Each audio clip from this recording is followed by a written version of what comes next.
శంకర్ పారిపల్లి గారు, అంటే ఇందాక వారు అన్నట్లు బ్లేమ్ గేమ్ అనే విషయానికి వస్తే, సో ముగ్గురు ప్రాణాలు పోయిన తర్వాత నిజానికి వాళ్లకు జీవించే హక్కు, సర్వ హక్కు ఉంది. బట్ ఇటువంటి ప్రమాదంలో వారు చనిపోవడం నిజంగా దిగ్భ్రాంతికరం. అలా జరగాల్సిన విషయం కాదది నిజంగా ఏ రకంగా తీసుకున్నా కూడా. బట్ ఇప్పుడు బ్లేమ్ గేమ్ అనే విషయానికి వచ్చినప్పుడు ఎవరు ఆ బ్లేమ్ తీసుకునే పరిస్థితి ఉండదు. ఇక్కడ కేవలం ప్రశ్నించడం మాత్రమే మన పాత్ర అన్నట్టు ఉంటుంది. బట్ ఎలా అర్థం చేసుకోవాలి? అండ్ ఇంకోటి, కోచింగ్ సెంటర్ల విషయంలో కూడా ఎలా ఉంది వ్యవహారం అక్కడ అనేది ఏం చెప్తారు? ముఖ్యంగా ఇక్కడ మురళి సార్ కూడా చెప్పాడు రెండు విషయాలు. ఒకటి భద్రతకు సంబంధించి, టౌన్ ప్లానింగ్ సంబంధించిన వ్యవస్థల తీరుతెన్నులు ఒకటైతే, రెండవది ఈ కోచింగ్ సెంటర్ల యొక్క దారుణాలు, వాళ్ళు చేసేటువంటి కార్యక్రమాలు, వ్యాపారం. ఇది నేను మొదటగా దీనిపైన మాట్లాడతాను ఒక నిమిషం. ఈ మొత్తం వ్యవస్థని షాడో ఎడ్యుకేషన్ అంటారు. విద్యా పరిభాషలో దీనికి షాడో ఎడ్యుకేషన్ అని పేరు. ఇది భారతదేశంలో దీని వ్యాపారం యొక్క మార్కెట్ 40 బిలియన్ల నుంచి 70 బిలియన్ల దాకా ఉంటుంది. అంటే కేంద్ర ప్రభుత్వ బడ్జెట్ కన్నా కూడా దీని టర్న్ ఓవర్ ఎక్కువ. అయితే వీళ్లకు ఎలాంటి జిఎస్టీ కానీ ఇన్కమ్ ట్యాక్స్ కానీ కట్టేటువంటి సందర్భము, సమయం రాదు. ట్యాక్స్ ఫ్రీ వీళ్ళందరికీ. వీళ్ళ ఆ పరిధిలోకి రారు. వీళ్ళపైన ఎలాంటి పర్యవేక్షణలు ఉండవు. ఎందుకంటే ఇది ఏ డిపార్ట్మెంట్ లోకి రారు.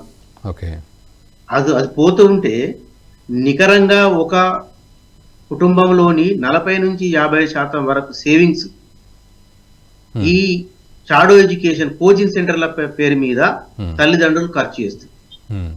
ఈ కోచింగ్ సెంటర్లు మూడో పరిణామం ఏంటంటే సోషల్ క్లాస్ ఇన్ఈక్వాలిటీస్ ని క్రియేట్ చేస్తాయి. అంటే క్యాస్ట్ లో కూడా అత్యంత ధనవంతులైనటువంటి వాళ్ళు మాత్రమే, బడుగు బలహీన వర్గాల్లో కూడా ఎవరైతే పేయింగ్ కెపాసిటీ ఉండగలుగుతుందో వాళ్ళు మాత్రమే ఈ కోచింగ్ సెంటర్లోకి వెళ్ళి కోచింగ్ తీసుకునే విధంగా అఫోర్డబుల్ ఉంటుంది.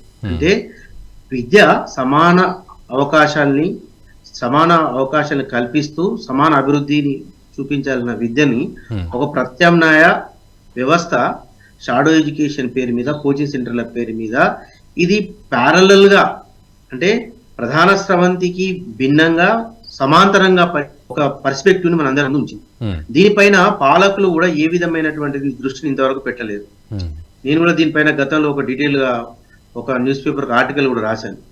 చాలా మందికి దీనిపైన అవగాహన లేదు. దీని మార్కెట్ ఎంత, వీళ్లకు విధి విధానాలు ఎవరు నిర్దేశించాలి, ఎలాంటి ప్రమాణాలు ఉండాలి, వీటన్నిటి గురించి పట్టించుకోకుండా ఇదేదో చాలా మంచి విషయం అన్నట్టుగా మనం పిల్లలు తీసుకువెళ్ళి జాయిన్ చేస్తుంటాము. తర్వాత వాళ్ళు అడిగినంత ఫీజు ఇస్తుంటాము. అంటే నిజంగా 2 సంవత్సరాలు 4 సంవత్సరాలు చదివిన విద్య కన్నా కూడా తాత్కాలికంగా తీసుకునే కోచింగ్ ఖర్చే ఎక్కువ. ఇలాంటి సందర్భాలను వాటన్నిటిని కూడా బేరీజు వేసుకొని వాటిని ఎదుర్కొని పిల్లలు చదివి పాస్ అయ్యి మంచి విషయాలకు వెళ్ళేటప్పుడు వీళ్లకు కనీస సౌకర్యాలు, మీరు అన్నారు జీవించే హక్కు అన్నారు కాబట్టి జీవించే హక్కు ఉండాలంటే ఏం కావాలి? మినిమం ప్రమాణాలు ఉండాలి. వాళ్ళు పే చేస్తున్నారు. పే చేసిన తర్వాత కూడా మీరు సరి అయినటువంటి వసతి సౌకర్యాలు కల్పించకుండా విఫలమైన సందర్భాల్లో కూడా విద్యార్థులు ఎవరు కూడా, మామూలుగా విద్యార్థులు ప్రతిదానికి ఉద్యమాలు చేస్తారు, కానీ ఏ కోచింగ్ సెంటర్లో నుంచి కూడా ఉద్యమాలు రావు. ఎందుకంటే అతనికి ఒక బ్రాండెడ్ కోచింగ్ సెంటర్ లో సీట్ రావడమే తనకు అదృష్టం అనుకుని, తర్వాత తను ఏమైనా క్రమశిక్షణ రాహిత్యంగా ఉంటే మళ్ళీ తను కోచింగ్ పోలేడేమో అనే భయంతో అక్కడ విద్యార్థి ఉద్యమాలు కూడా ఉండవు. విద్యార్థి సంఘాలు కూడా అంత తొందరగా అందులో ప్రవేశించలేవు. కాబట్టి ఈ విధమైనటువంటి ఒక పరిపాలనా పరమైనటువంటి విఫలం జరిగింది. మీరు అన్నారు గవర్నెన్స్ అనేది ఇక్కడ పూర్తిగా ఫెయిల్ అయింది. ఎడ్యుకేషనల్ ప్లానింగ్ లో కూడా, విద్యా ప్రణాళికలో కూడా వీటిని ఏ విధంగా స్ట్రీమ్ లైన్ చేయాలనేటువంటి ఎక్కడ కూడా ఏ కమిషన్ గానీ ఎవరు గానీ చెప్పలేదు. యునెస్కో ఒక డాక్యుమెంట్ రిలీజ్ చేసింది దీని మీద, షాడో ఎడ్యుకేషన్ మీద. ఈ షాడో ఎడ్యుకేషన్ మీద డాక్యుమెంట్ రిలీజ్ చేసి ప్రభుత్వాలన్నింటినీ కూడా అలర్ట్ చేసింది. కానీ ఏ ప్రభుత్వం కూడా, ఫర్ ఎగ్జాంపుల్ నీపా లాంటి సంస్థలు కూడా, ప్లానింగ్ కు ప్రత్యేకంగా రూపొందించిన సంస్థలు కూడా వీటి విషయంలో ప్రభుత్వాలను అలర్ట్ చేసిన దాఖలాలు లేవు. కాబట్టి ప్రభుత్వాలు ఇప్పటికైనా కళ్ళు తెరిచి, మరి ఈ అదేవిధంగా చిన్న చిన్న క్యూబికల్స్, మన హైదరాబాద్ నగరంలో కూడా మెడిసిన్ చదువుకునే పిల్లలకి చిన్న క్యూబికల్స్ ని వాళ్ళు కిరాయికి ఇస్తారు. అక్కడ ఒక వాటర్ బాటిల్, ఒక చిన్న టేబుల్ కూర్చుంటుంది అంతే.